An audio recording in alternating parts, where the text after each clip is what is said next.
wabarakatuh. Perkenalkan, nama saya Indrawan dengan nomor mahasiswa 30618566163, kelas 01 semester 5, program studi pendidikan guru sekolah dasar STK IPB Banyumasin. Video ini dibuat untuk memenuhi tugas mata kuliah pendidikan berwawasan lingkungan.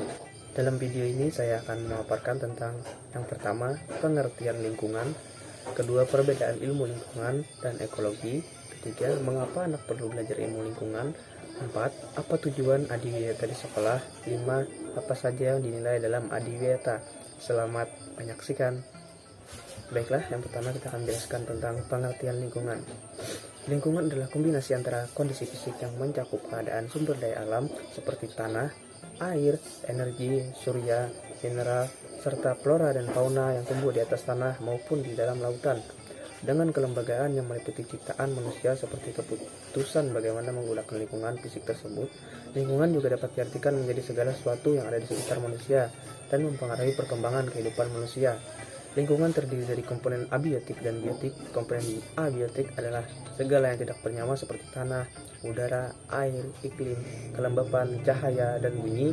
Sedangkan komponen biotik adalah segala sesuatu yang bernyawa seperti tumbuhan, hewan, dan manusia.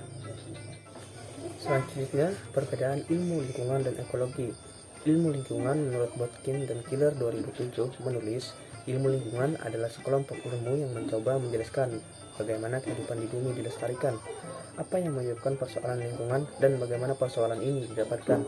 Menurut mereka, banyak disiplin ilmu atau sains yang penting bagi ilmu lingkungan, yaitu biologi, khususnya ekologi, geologi, hidrologi, klimatologi, meteorologi, oceanologi atau ilmu kelautan, dan ilmu tanah. Sedangkan ekologi merupakan dasar dari ilmu lingkungan, atau lingkungan merupakan aplikasi dari ekologi. Jadi, ekologi adalah studi tentang hubungan timbal balik antara makhluk hidup dan lingkungannya.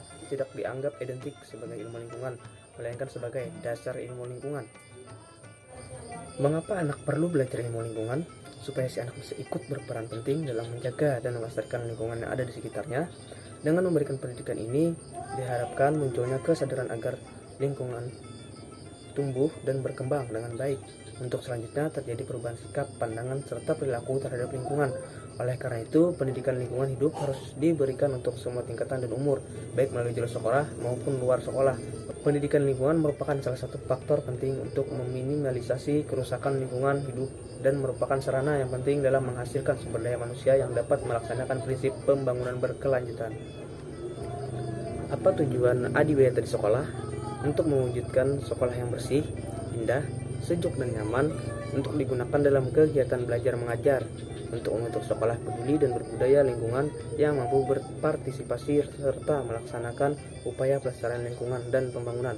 Warga sekolah turut bertanggung jawab dalam mengupayakan penyelamatan lingkungan hidup dan pembangunan yang berkelanjutan, mendorong dan membantu sekolah untuk turut serta dalam melaksanakan upaya pemerintah demi melestarikan lingkungan hidup dalam pembangunan yang berkelanjutan yang berwawasan lingkungan demi hadirnya kepentingan generasi yang akan datang. Apa saja yang dinilai dalam adiwiyata? Ada empat hal pokok yang dinilai dan yang harus diperhatikan pihak sekolah, yaitu yang pertama, kebijakan berwawasan lingkungan. Dalam pelaksanaan program adiwiyata, setiap sekolah wajib memuat visi, misi, tujuan, dan sasaran yang memuat kebijakan perlindungan dan pengelolaan lingkungan hidup, di mana visi, misi, tujuan, dan sasaran itu dituangkan dalam rencana pembelajaran atau RPP dan termuat dalam seluruh mata pelajaran, baik mata pelajaran wajib, muatan lokal, maupun pengembangan diri pada pendidikan lingkungan hidup. 2. Pelaksanaan kurikulum berbasis lingkungan. Dalam hal ini, guru dan siswa harus memiliki kompetisi dalam mengembangkan metode pembelajaran lingkungan hidup. Mengembangkan metode harus dilakukan secara aktif, seperti dengan metode demonstrasi, diskusi kelompok, simulasi, pengalaman lapangan, curah pendapat, dan sebagainya. 3. Kegiatan lingkungan berbasis partisipatif.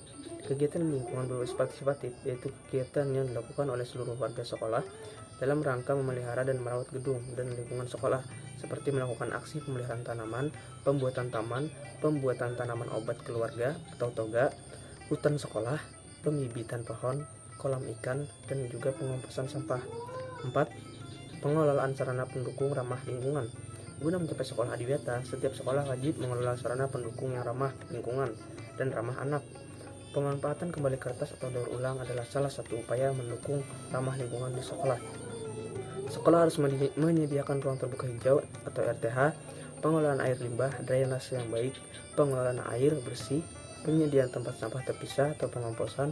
Gedung sekolah harus ramah lingkungan dan memiliki standar pengelolaan kebencanaan untuk mencegah warga sekolah terhindar dari bencana. Itu tadi pemaparan dari saya. Salah hilap mohon maaf. Wabillahi taufiq wal hidayah. Wassalamualaikum warahmatullahi wabarakatuh.